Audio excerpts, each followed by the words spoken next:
Hey, you remember this no parking sign? As we discussed last episode, this sign is broadcasting a rule, and that rule is not, in fact, that you cannot park here. Parking in this no parking spot might earn you a citation or get your car towed, but it doesn't actually stop you from parking there. And that distinction makes a big difference, because in a game with this rule, parking in that spot might be a reasonable strategy sometimes. The risk of being ticketed or towed might be outweighed by the benefit of landing that sweet parking spot just for a few minutes. But even more importantly, this distinction means that parking in that spot is not cheating. You're not breaking the game's rules, you are simply risking a penalty. But if that's not cheating, what is? In this second episode on rules, that is exactly what we're going to discuss.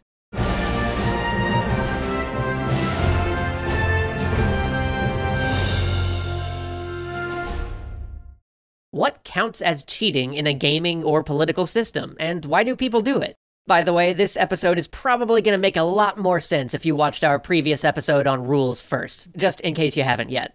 Let's start with another example. Is it cheating to commit holding in football? You will get penalized for it, but technically, no. When an action carries a defined in-game penalty, then that action is de facto allowed in the game. It's not cheating to commit holding. You will just lose 10 yards if you get caught doing it. And in certain circumstances, that might be a strategic risk worth taking. It might go against the spirit of the game, but in a strictly pragmatic sense, it is 100% okay to use holding as a tactic in football. It's not cheating. Now, there are rare cases where a game explicitly calls out some sort of behavior as definitely not allowed, but then still defines a penalty for that action in the rules anyway. This is generally done to account for circumstances where a player commits that action by mistake. Accidental cheating, you might call it. But then there's real cheating. Cheating is when a player or team purposefully does something that carries a penalty outside of gameplay, like being ejected from the match, or your whole team having to forfeit. In some cases, penalties for actual cheating might even include banning the offending player from participating in future games, or even nullifying their previous victories. The Tour de France nullified 7 whole years of race results due to the discovery of widespread cheating. So with consequences that severe, why do people cheat? The answer to this question can be found in math. Please don't run away. Pragmatically, the choice to cheat is driven by a simple cost-benefit analysis, right? If the potential costs outweigh the benefits, you don't cheat. But if the benefits outweigh the costs, you might just do it. Now, let's get super game designery about it and turn this into a mathematical formula. External cost plus internal costs is greater than or less than advantage times value. There we go. Now let's walk through this step by step. On the left side of this formula are cheating's costs. First off, getting caught cheating is going to have external costs. People you care about are going to think less of you, and you might also suffer tangible costs like fines or jail time. And then there's cheating's potential internal costs. Even if you don't get caught, you might feel a lot worse about yourself and feel less proud of your victory, because victory by cheating just isn't quite as satisfying. But then, on the other side of the formula are the benefits. Advantage is the increased likelihood of victory that cheating will give you, minus the chance of you getting caught. Because the lower the chance of getting caught, the more tempting it is to cheat. And value is what that win is worth to the cheater, which may include tangible benefits, like cash, and social benefits, like fame or power. Put all that together, and there's our equation. Costs, benefits. Whichever side is greater determines whether or not the player will decide to cheat.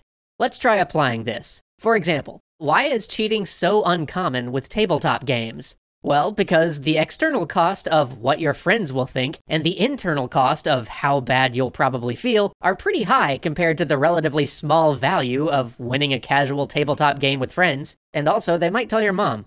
Cheating in online games, on the other hand, carries a low advantage because it's a lot harder to do and it takes a lot more work. Plus, there's the external cost of potentially being banned from the game. The only thing that could tip the scales is if the value is high enough. Maybe there's a lot at stake, or maybe the game is so popular that you can turn helping players to cheat into a business. But okay, how does this apply to the game of politics? We can all agree that cheating in politics is bad for the country, and that reducing the frequency of cheating is in our best interests. That means we've got to find a way to increase the value of the left side of this equation and decrease the value of the right. Let's look at a few tactics that reduce cheating. We'll do it through the lens of elections, but these concepts hold true for governing as well. First, there's enforcement. When we make it more likely that cheaters are going to get caught, the external cost of cheating increases, and the advantage of doing so decreases. So, a well-funded group of election police, I guess, I'm not good at coming up with names, will reduce cheating. Second, there's punishment. When we raise the penalty for cheating, external cost goes up. Now, the magnitude of this effect is probably less than we would expect due to human psychology. I mean, it's not like the death penalty stops all murders. Plus, elections are team sports, which means that underlings can be made to take the fall for their bosses. Therefore, the most effective forms of punishments are going to be those that affect the entire team, not just a single player. Teams are a lot more likely to self-police if an individual cheating carries a team penalty.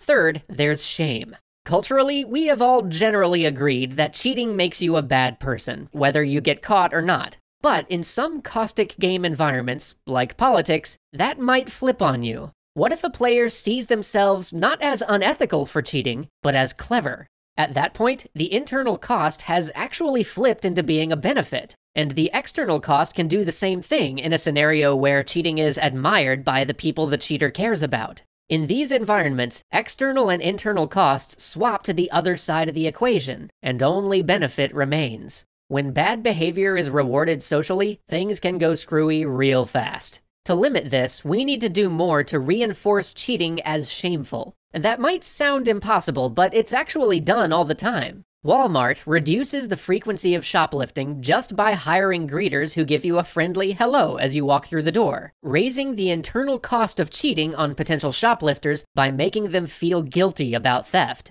Basketball's Respect the Game campaign did a fantastic job at this too. One of us has personally worked on a game that required players to bow respectfully to each other at the start of each match, and that behavior alone created a better game environment. Achieving this is difficult, but it can be done.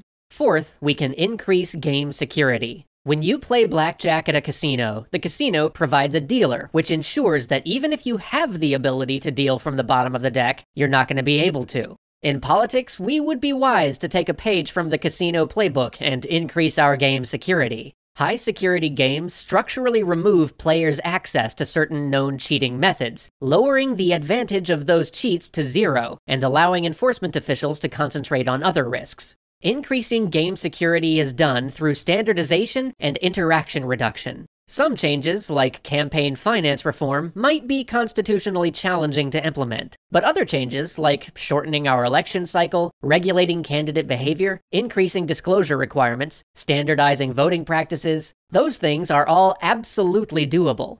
Cheating is a pretty complex topic, and while we don't have time to go into every aspect today, there are 3 challenges that I want to bring up. First, enforcing rules quickly in politics is difficult. In politics, we rarely catch and prosecute cheaters in real time, and this drastically lowers the external cost of being caught. If a politician is offered the choice to either lose or win, but then maybe have to let one staffer resign 6 months after the election for cheating, I think we all know which one they're gonna pick.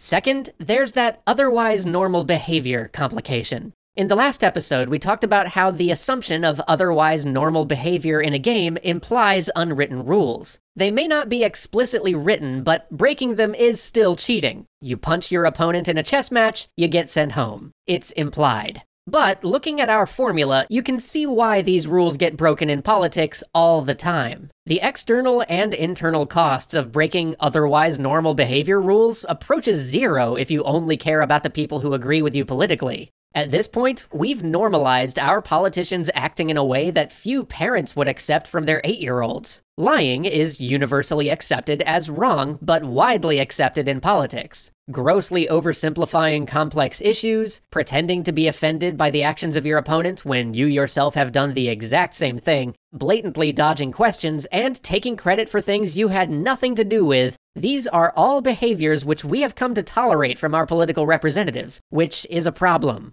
Identifying and codifying the social norms we want to see preserved in politics is going to be challenging, but it is an essential step to enforcing those rules. And the third challenge is desperation cheating. If a player is in a situation where it's almost impossible for them to win fairly toward the end of the game, then the temptation to cheat is significantly increased. We call this desperation cheating, and it's a really tough thing to counteract in an election. As election day draws near, candidates have fewer and fewer non-cheating options available to them, and little to lose, which is only amplified by the fact that the election's likely going to be over before there's any chance of them getting caught. We face a lot of challenges when it comes to reducing cheating in our system, but that is effort well spent. We'll see you next time.